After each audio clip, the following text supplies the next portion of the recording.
Crime and video games go hand in hand. Wait, that came out wrong. What I mean to say is that some of the best video games out there have you take the role of a criminal who lives his life on the wrong side of the law. Greatest example of this is, of course, the critically acclaimed hit video game franchise, Grand Theft Auto. But to a lesser degree, Saints Row, baby, yeah! I love Saints Row. I really do. Saints Row 2 especially. That game is, my jam. I could play that game forever. I just really like it. It's a fun open world game that gives you a lot of fun options and freedom. And that's all you can really ask for in an open world game. Saints Row has had a lot of ups and, unfortunately, a lot of downs over its lifespan. From being seen as nothing but a Grand Theft Auto clone, to carving out its own niche and identity in the gaming sphere, then going too far and losing what fans enjoyed about the game in the first place. Fans have had a rough time with a lot of entries in the Saints Row series. These games are supposed to be about gaining absolute control and turning your gang, the 3rd Street Saints, into the most powerful gang in the city, through violence, crime, and other, questionable activities. Hey miss, how you doing? Let me show you something real quick. All while wearing the coolest shade of purple. However, in some of these games, you're shooting laser guns and battling aliens who blew up the Earth. What the fuck? This happens to a lot of video games, unfortunately. In an effort to reinvent or keep a franchise fresh, sometimes game developers will go too far, and then their beloved game series will look unrecognizable, much to the ire of longtime fans. In my opinion, at this point, there are 2 roads to go down. Option A, act like the specific game that drew so much negativity never happened and move on to bigger and better projects. Or option B, go back in time to where the series was on top of the world and bring it back somehow with a remake, remaster, or in this case, reboot the series by going back to your roots where things made sense. There are plenty of examples of this option. Silent Hill games haven't been good for a very long time. Now they're trying to take us back to the glory days with Silent Hill 2 remake. Dead Rising 4 pissed off a lot of fans, including me. Now they're remaking the first Dead Rising game. Assassin's Creed, Metal Gear Solid, Dead Space, the list goes on. But what if that doesn't work? What if your fans hate the reboot too? I present to you the Saints Row Reboot. A game where Volition had the chance to reignite the purple flames of Saints Row fans everywhere and bring us back to the good old times. And then they f***ed up. Saints Row 1 was released onto the Xbox 360 in the summer of 2006. Just like with my Manhunt video, the first time I heard about Saints Row was a TV commercial that mystified me at a young age. Saints Row with multiplayer on Xbox Live. Sinners welcome. You ready for this, player? That commercial alone made me want the game, and was also one of the games that made me happy that I owned an Xbox. Also, Saints Row 1 was released 2 years after a similar game I am a fan of, Grand Theft Auto San Andreas. Both games have a very similar premise that revolves around gangs taking over enemy territory. Some people might call Saints Row a copycat game, but I don't really see this as a bad thing. Imitation is the greatest form of flattery. Games like Dead Space wouldn't exist if it wasn't inspired by Resident Evil 4, so I don't really see this as a negative. In Saints Row, Spawn asks you to join the 3rd Street Saints to put an end to the random street violence that you were almost a victim of at the hands of the enemy gangs, the Rollers, Vice Kings, and the Los Carnales. The Carnales. What? Rio Grande River. Jesus. What the fuck? It's not the Los Carnales, it's just the Carnales. Los means... fuck it. The only actual negative I can give this game is that, well, it hasn't aged the best. Like I said, it came out in 2006. But beyond that, this game is still a beloved classic.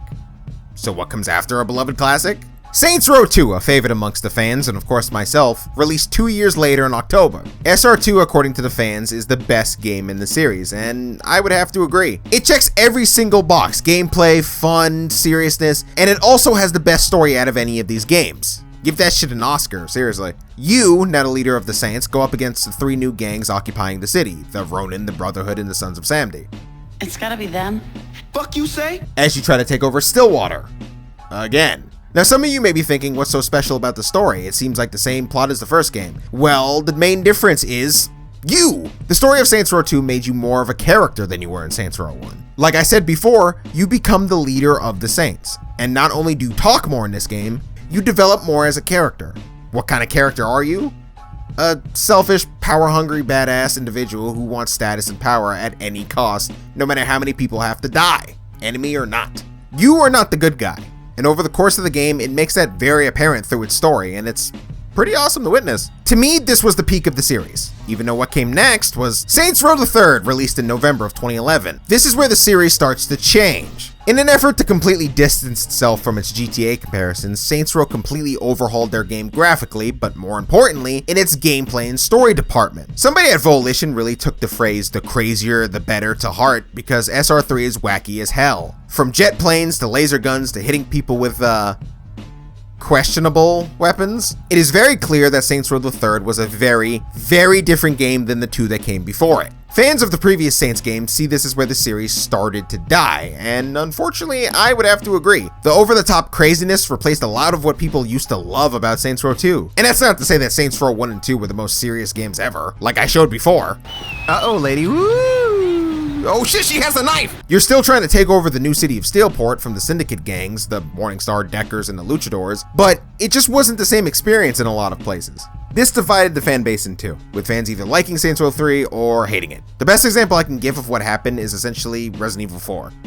My god, man, how many times am I gonna mention Resident Evil in these videos? I've already mentioned it twice in this video, and like 3 times in the Manhunt video. Can you guys tell that I'm a Capcom fan yet? Resident Evil 4 divided the Resident Evil community much like Saints Row III did. It was a completely different game than everything that came before it. It's where, according to some people, the series began to lose its identity, before ultimately spawning the quote-unquote worst one in the franchise. However, much like Resident Evil 4, Saints Row 3 arguably has the best gameplay in the series. It is wacky, but it also has some of the funnest open world gameplay I've ever played. Saints Row 3 is awesome, and loved by many for a good reason. So that's it, you've done it. Saints Row 3 is a smash hit. There's no need to go any crazier. Saints Row 4 was released in August of 2013, and this is where the series loses its mind.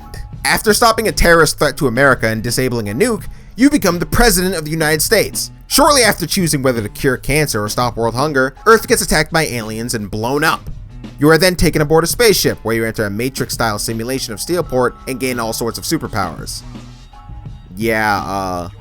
What? If you compare Saints Row 4 to the first 2 games, or hell, even Saints Row 3, you'll see a very stark contrast between the 2 games, and many fans consider this game the downfall of the series. Saints Row has always been about gangs and street crime. Now it turned into the goddamn Mass Effect, and I'm not kidding either. Hey, Kinsey, you wanna fuck?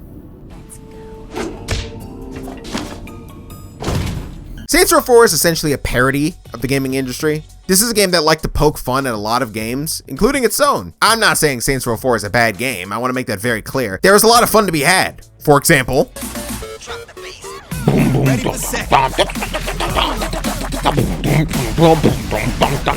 but it's so radically different from everything that came before it. For everything it does right, it also does just as much wrong. The cherry on top coming from the Saints Row 4 expansion game Gat Out of Hell, where the leader of the Saints is kidnapped by the devil, and you, playing his fan favorite character Johnny Gat, enter hell to save them.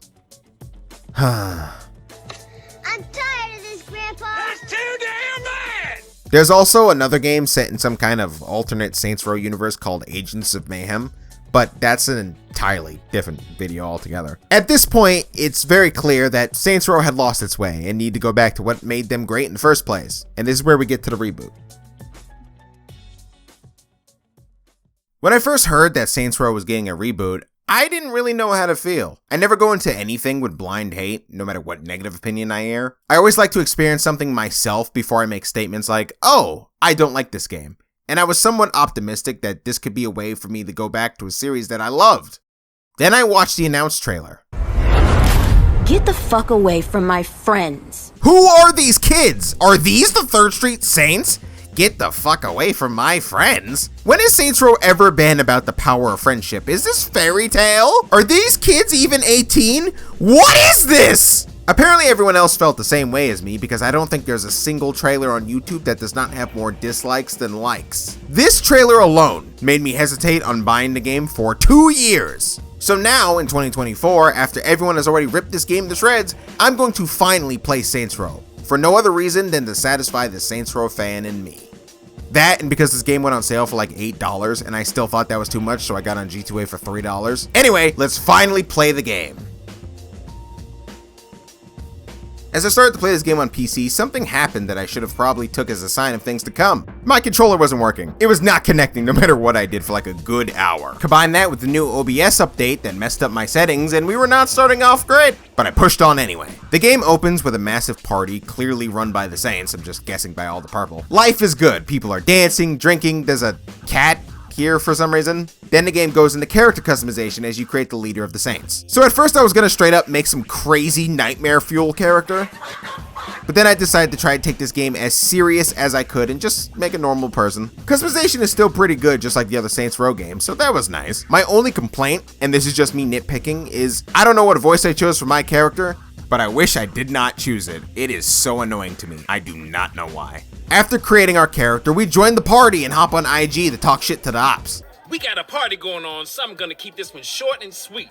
Fuck the Panteros, fuck the Idols, fuck Marshall. Then all of a sudden the camera zooms out and we're in a grave? Uh-oh. Yep, that's me. You're probably wondering how I ended up in this situation. Fade to black, title card, a few months earlier. I really don't like when movies and TV shows do the whole 2 months earlier thing. I think it's pretty cheesy. I'm not a huge fan, personally, of the whole 3 weeks earlier teaser thing. I feel like, we should start our stories where they begin, not start them where they get interested. Get out. Anyway, here you are, a new recruit in the private military organization Marshall. It's your first day and you're just here for the paycheck. As soon as you and your comrades step outside, you get ping-ponged by explosions. But apparently your bones are made out of adamantium or some shit because you're completely fine. But guess what? My controller still isn't working! What the fuck? And that's how the game begins. We'll talk more in depth about the story later. I want to get into the characters and the game itself. The Saints Row Reboot takes place in the new city of Santa Ileso. A very different city than Stillwater and Steelport, it's very much Las Vegas inspired. The map itself is actually great in some areas. Some parts of the city look really good and interesting, and some parts are just a boring desert. The map is not bad, but what about the people in it? Because that's what's most important, right? What about the characters? More importantly, what about the new Saints? Spoiler alert, I hate all of them. Besides yourself, there are 3 other main characters, your roommates, all around the same age as you. The game makes it very clear from the beginning that these 3 are your entire life. You have Carlton Banks, aka Eli, who wears bow ties, doesn't like guns, and loves to go LARPing. He's into stocks and banking and is pretty boring. We got Kevin, a DJ who doesn't wear a shirt and thinks that's cool. He has tattoos of waffles and likes to cook and dreams about owning a waffle maker. Psst, I hate him the most. The only way this could be better is if you put on a fucking shirt. Dinner and a show, baby. Oh, please. And Nina, the only girl of the group. She can fix a lot of things and is good with cars, and that's all there is about her, really. I think I like Nina the most out of everyone, even the main character. But I don't think I like her because she's cool. I think I like her because I hate the other 2 more. And that's not a good reason to like someone. It's like there being 3 bees, and you like the one that doesn't sting you. But she's still a fucking bee. These 3 combined with yourself make up one of the corniest gangs in all of video games. These are your 3rd Street Saints? Really? Did they think that these characters were the right pick to be the Saints? We replaced characters like Sean D, Pierce, Kenzie, Lynn, Troy, and Johnny motherfucking Gat. I'm curious if you can keep your cavalier attitude when 2,000 volts are running through your body. Oh yeah? And I'm curious if you can keep acting like a douchebag when I shove that gavel up your ass. The game really wants you to find these characters cool and endearing, but they just come off as annoying dorks, and not in the charming way either. They complain about student loans and talk about watching telenovelas and a bunch of other goofy shit. And we're supposed to take them seriously as a ruthless street gang? It doesn't seem like they should be doing any of this. Why do you want to be criminals for? Go sit down somewhere. Beyond any of the goofy shit that happened in Saints Row 3 or 4, at their core, the characters themselves weren't annoying and were pretty cool for the most part. You take away all the murderous criminal stuff out of these kids and they're just, and I hate using this word, but it needs to be said, cringe. This game is trying to tell a story of these 4 roommates who like to play board games and cook waffles. Then it will remember that it's a Saints Row game and attempt to switch it up with some thug shit. And yes,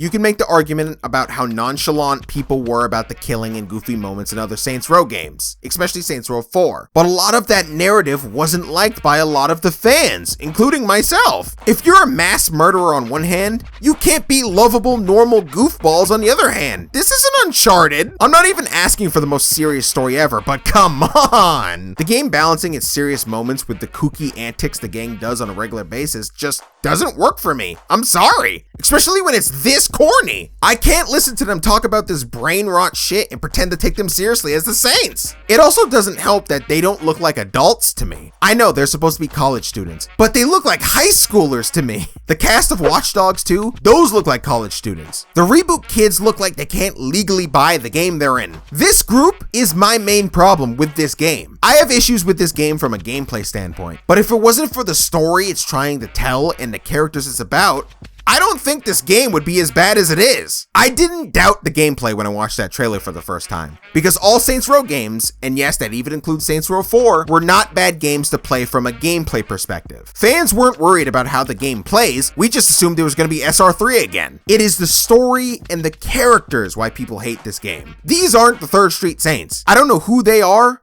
but they don't belong here. So what about your character, the boss, the leader of the Saints? Well, your character in this game can be pretty annoying, I'm not gonna lie to you. They never come off as the leader. They never have any cool moments or a chance to shine, really. I can name like 15 moments off the top of my head where you're an awesome badass in other Saints games, but here in the reboot, you're really not. Sometimes it seems like your only personality trait in this game is that you murder people. As I explained when I was talking about Saints Row 2, your character was motivated by power, greed, and his own status in the world. You didn't care about stopping the other gangs. You just wanted to control everything. That is a character motivation, a selfish one that paints you as the villain, but a character motivation nonetheless. Your motivation in this game is based around being quote-unquote self-made, fighting against student loans, unfair wages, and people born with privilege. Combine that with this obsession you have for your friends, and your purpose in this game is weird and all over the place. So all in all, the Saints in this game are pretty ass. And if they suck, why would you care about anything they go through? But there must be other redeeming characters in this game, right? And to that I say,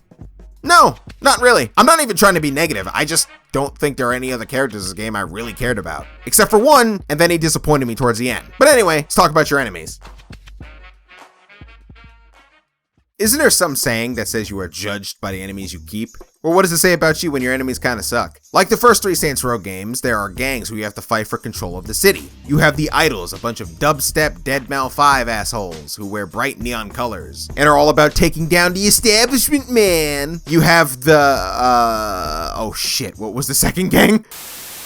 You have the Los Panteros, a super boring Spanish street gang who wear orange and are into cars. And surprisingly, it took me a good minute into this game to find out that the 3rd gang is actually Marshall. That's right, the private military company that you are a part of in the beginning of the game. These are the 3 groups that are in control of Santa Ileso. The Panteros are led by Sergio, who never really presents himself as a super serious threat to you. Yeah, he comes off as an ass and he gets in your way sometimes, but like, he's no Killbane.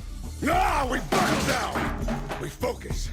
We don't do a run-in. We hit him with a Montreal screw drop. And I don't even remember the name of the Idols leader. Did the Idols have a leader? Yeah, so apparently the leader of the Idols are a bunch of random members called the Idols Collective or something, but they don't really have names or anything, so who gives a shit? Marshall is led by insane Texan business cowboy Atticus Marshall, who comes off as one of the only real main villain types in the game. So by default, Marshall is the most interesting group, mainly because there's just the most story on them. You were a part of them, so naturally you have more of a personal stake in their demise. There's also a group of mercenaries led by a man known as the Nawali, but we'll get to him later. Oh, and there are various LARPer groups in the game. Yes, I said LARPers, I was not joking about that. There are missions where you go LARPing with foam guns and talk in ye old English. Greetings, keeper of the bow rod. I am Bossonius of House Sandy Kraken. And it is super awkward and once again, sometimes cringe.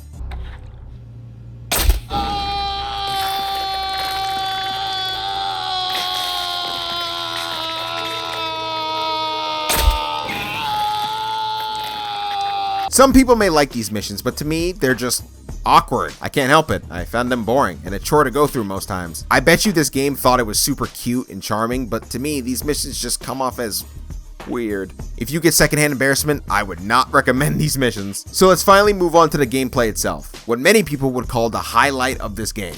How good is it? Well, I mean, it's okay. For my playthrough, I played on the default normal setting, but there were actually a lot of different difficulty settings and a whole bunch of other difficulty sliders you can tweak in the options menu. I actually thought that was pretty cool, because a lot of this game is really, really easy. Let me elaborate. The game basically plays like Saints Row the Third, as we all knew it probably would. You have a good selection of guns, melee weapons, and a whole bunch of new features that make the gameplay, honestly, ridiculously easy. You have aim assist, and basically a Modern Warfare style of just click the aim button and you automatically lock on the targets. But for some reason, Volition thought it was a good idea to put in a button that automatically aims at any nearby explosive and shoots it. Why is this in the game? This is the most hand-holding shit I've ever seen. This does not really need to be here. How bad is your aim that you need an automatic explosive button? Beyond that, the guns are pretty standard on normal difficulty. They should kill just about anything pretty easily. And I didn't even really upgrade my weapons at all my entire playthrough, unless I was customizing the look of them, which is actually a pretty dope feature. I did upgrade the shotgun towards the end of the game, and it became ridiculously strong. There's only two real negatives I have when it comes to weapons in combat. One of them is that the melee weapons kind of suck in this game. I did not have fun with any melee weapon. Any game that allows me to use a sledgehammer and live out my Triple H dreams is cool, but when it doesn't feel good to swing, it actually saddens me. I don't have all the weapons, but the majority I do have were just decent, nothing really amazing. Beyond the guns, there's a melee kick button, a roll, a crouch, which is all pretty standard in Saints Row. But now there's the all-new takedown option. The melee in games like Saints Row 3 and 4 are pretty simple and pretty cool. You run up to your enemy, hit them with an animation, and then you keep it moving. No gimmicks, pretty simple. But in this game, it's like somebody said, how do we make melee a bit more annoying? Once your meter fills up from killing people, you can perform an animated takedown that takes a pretty good minute to go off. You'll do a John Wick style set piece takedown, which honestly gets pretty old around the 20th time you see it. Doing a takedown will actually restore a big portion of your health, so technically, you are forced to do it in combat to stay alive, which is not great. Melee should be an option, not an obligation. As for enemy combat behavior, besides shooting at you, a lot of enemies will just straight up run at you with a melee weapon to their deaths. Each group has their normal troops, a melee character, and a special unit of some kind. The Idols have a special unit where they spin these twirly lights and block your bullets. The Panteros have a very large person that runs around with a sledgehammer. And Marshall has, well, a clan member that can make shadow clones, apparently. Also, certain enemies will have armor, meaning you have to lower that down before you can do a takedown or straight up kill them. These bullet sponge-like enemies serve no real purpose other than to try and make the combat harder, but they're more of just an inconvenience than anything. Also, you can level up and get various skills, which makes combat even easier. So the enemies aren't really a problem. You can get various techniques from throwing grenades to attaching your grenade to somebody and throwing them, to doing a Street Fighter-esque fire punch, and many others. Also combine that with the ability to put perks on your character by completing various challenges and you're pretty much an unstoppable war machine. Like, what are these hero shooter abilities? Is this Overwatch? Die, die, die. But like I said, you can tweak the difficulty to your preference. If you don't like any of these things, there should be an option to change them. And you might want to, because I don't really remember dying at all in combat. It's pretty hard to die in this game. The only way to die is if you purposely try. Otherwise, this game is pretty easy. Beyond combat, there is of course driving. Vehicle controls are pretty simple, nothing too crazy. You can ride on top of cars now for some reason. The only other nitpick I have about vehicles is the radio kinda sucks. With the exception of the radio station that's just a bunch of hip hop classics and like one JPEG Mafia song, I didn't really vibe with the rest of the soundtrack. It just could have been better. The gameplay is probably the best part about this game, but it's just okay. It does nothing really amazing or even better than Saints Row 3. That game was just funner, especially in its side content. Any Saints Row game is only as good as its side quests and activities. Well, this game has a good amount of them, from racing cars to various points to using the brand new wingsuit to fly through the map. They even brought back fan favorite activity insurance fraud, but just like for the combat, for some reason, insurance fraud is really easy in this game. Survival is a side hustle in this game where waves of enemies will come at you when you leave a negative Yelp review at different locations across the map. There are also photo missions, car stealing, and plenty of other activities. And also the new criminal venture system. In an effort to become self-made, you will have to put up various different businesses around town when you get a certain amount of money. These will unlock the side activities and stuff for you to do, so you kinda have no choice but to do them. Even certain missions are locked behind doing these stupid things. I wish this game had other side activities from other Saints Row games, like crowd control, fuzz, or even Professor Genki's, but alas, this is all we got. It's not bad, but it's nothing amazing. But the missing activity in this game that kinda broke my heart is, well, you can't rob stores anymore. That sucks! I used to love doing that in other Saints Row games. I can't even kill the motherfucker who runs the place. Why won't you die? Gun store friendly fire makes a return, and there's an emote shop, which is fun. But on that note, I noticed how they changed certain store names. Anyone who has seen a different review of Saints Row than this one knows this for a fact, but I just had to see it for myself. They changed fan favorite fast food restaurant Freckle Bitches into FBs, and at no point in the story at all does anyone say the word Freckle Bitches. The car shop Rim Jobs got turned into Jim Robs, and that's really disappointing. That's not the crude, fun humor that made Saints Row the game it is. Getting rid of these names to me is just going deeper into the Saints Row identity crisis we are unfortunately in. After playing a good portion of the side activities and exploring certain locations, you're not going to want to go back to play them again. Even with the missions. Every mission in this game is pretty much the same thing. Go to location, kill waves of enemies, rinse, repeat. It doesn't really change at all. And there's no real memorable moments or missions either. They're just there. So, let's quickly go over the story. Spoiler warning if you care. During the beginning level, when you are still with Marshall, you are sent to take down a criminal known as the Nawali. You hunt him down, and during the chase, he takes off in a jet. After a fight sequence where he kicks the ever-loving shit out of you, you barely catch him. After which, you are yelled at for disobeying orders and sent home without your performance bonus, which upsets you because you really need the money. Yeah, so apparently at this point in the game, there's supposed to be a segment where your character, clearly upset by the fact that they didn't get their paycheck, starts some crazy, insane swearing spree. But it was so cringe and not funny that Volition took it out the game entirely. My big sweaty ass. Fall in line, my big sweaty fucking ass. Fall in line, my big sweaty goddamn motherfucking ass. Shit.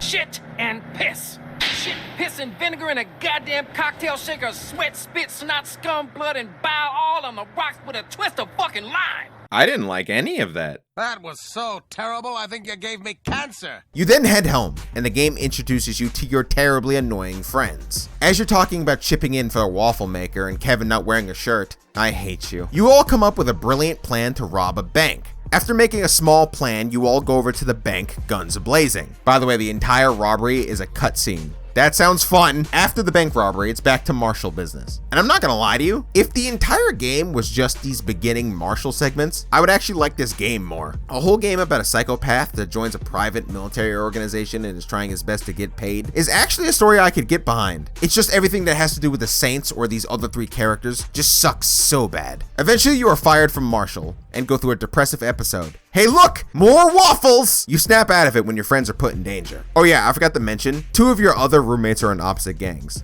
Nina is with Los Panteros and Kevin is with the Idols. Why are they friends again? And Eli's not with anyone because he's a pussy.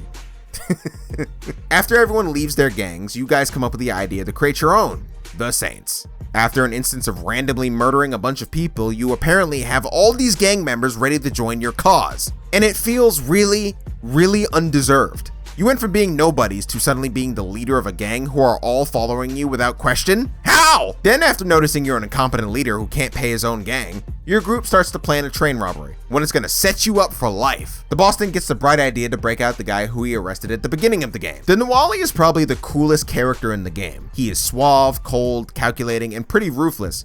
Why isn't he the main character? He's much more of a badass than any of these characters combined. So you break him out of prison. Then when he wants to plan the heist, you decide everyone needs to have a team building fun day instead. Everyone then gets hats with waffles on it. Oh my god. And you all go out and have fun. It's at this point where I almost stopped playing the game. I literally turned the game off and took a walk. This part of the game is so stupid. You break him out, you invite him to your gang's hideout, you get together to plan this heist, and you don't because you need a family fun day with matching waffle hats? It's just so fucking stupid. Anyway, afterward, you finally do the heist. After stealing some hover bikes from Marshall, you infiltrate the train. But so does Los Panteros, where the leader Sergio is killed by the Nawali. After you get knocked out by Sergio, the Nawali comes in and stabs him in his heart. You don't even get to kill the leader of the gang. Why? You then go on to defeat the Idols by blowing up a boat. Yeah, that's it. After everything is looking up, Marshall gives you notice that they actually own the Saints. Somehow. Angrily, you go up to Marshall headquarters to kill Atticus Marshall, where you are informed that you can't just kill him, you have to vote him out. So you help this lady become the leader of Marshall, who gives you back the Saints. Then you can either choose to kill him or just fire him. And that's it for the three gangs. You did it, yay! So now we are finally where we were at in the beginning, the party, where, oh no, the Nawali betrays you. Because who could have saw that coming? Now him betraying us is not the part where his character pissed me off. It's his reasoning. Apparently, the Nawali really grew to like our friends. He plans on killing you, burying you alive, and taking your friends for himself. Why do you even want them? I don't even want them. We are then in a dreamlike sequence, which is apparently supposed to simulate the dying experience or something. I don't know. It's just random and weird. You literally have flashbacks to the fucking waffle maker. I'm gonna kill myself! We then rise from the grave and then go and save our friends, where the Nawali has them captured, and I shit you not, are forcing them to pretend that they're all his best friends and they all live together as roommates. It's just really fucking weird. He gets so attached and obsessed with your friends that he wants them for himself. He wants to take over your life and pretend he's you. This character, who at one point was really cool and awesome, his whole plan is to take your friends away and replace you. This game sucks. You attack his headquarters, you fight your way to him, where he again beats your ass. The four of you together can't even kill him effectively. And Kevin throws a fucking waffle maker at him. I swear to God, this fucking game. But hey, at least he made Kevin put on a shirt, so maybe he's on to something. You fight his goons, you make your way up to him, he's in a helicopter, you shoot it down with rockets, and then in a Western style showdown, you kill him. Then you and your friends sit on the roof, talking about how much you love each other, and stare off into the sunset, and the game ends. Look, if you can't tell by this point, I'm just gonna have to say it. I hate this game. This game sucks. It's not great. And I don't like to say that about any game, because every game has fans. I learned that from playing Ninja Gaiden 3. People can be fans of anything, no matter how hated it is. I know there's gonna be people that are gonna like this game, and that's fine. More power to you. I like that you're confident enough to like the things you like instead of listening to everyone else. You're great for that. You're amazing. If you had fun with your playthrough of this or found anything in this game enjoyable at all, kudos to you. But I don't think I'm wrong with the reasons why I dislike this game. If you look at this game as a Saints Row game, it sucks. If you look at it on its own, it's just okay. It doesn't do anything amazing or even push the genre forward. It's just decent at best. The characters, the story, the mission structure, and even some of the gameplay elements really make this a non-enjoyable experience for me. If I were to rate all the Saints Row games, I'd rate them like this, with this game being at the very bottom. This game takes everything we know and love about Saints Row and somehow ruins it. These aren't the Saints, no matter how much Volition wants them to be. And when fans dared criticize this dumpster fire of a game, Volition lashed out, which is never the right move. Shortly after this debacle, Volition was shut down. So as of now, this is probably going to be the last Saints Row game they come out with, and that sucks. I hate when a bad entry in the series somehow ruins the IP. The lesson of this game is not, well, I guess people don't care about Saints Row anymore. No, the reason why people hate this game so much is because people love Saints Row. All you had to do was give us another game like Saints Row 2, or even Saints Row the 3rd, but this game is not it. And for that, I really don't want to touch this game ever again. For this video, I went back and played all 4 Saints Row games, and I had a great time playing all of them, which begs the question, why would I play this game when I can play a much better Saints Row game? Why would you buy this when you can just buy Saints Row the 3rd remastered? I'm acting like this game is the second coming of the apocalypse, but as a Saints Row fan, this game does the worst thing I can think of. It insults you for even liking Saints Row in the first place, and that's fucked up. Hey everyone, what's going on? I just wanted to say I'm appreciative to everyone that enjoyed this video in any way, shape, or form. Whether that's liking, subscribing, or just watching all the way through. It really means the world to me, you have no idea. I plan on doing more videos like this, so if you want to stick around, you can subscribe or join my Discord. I'd be lucky to have you. See you guys later. Peace!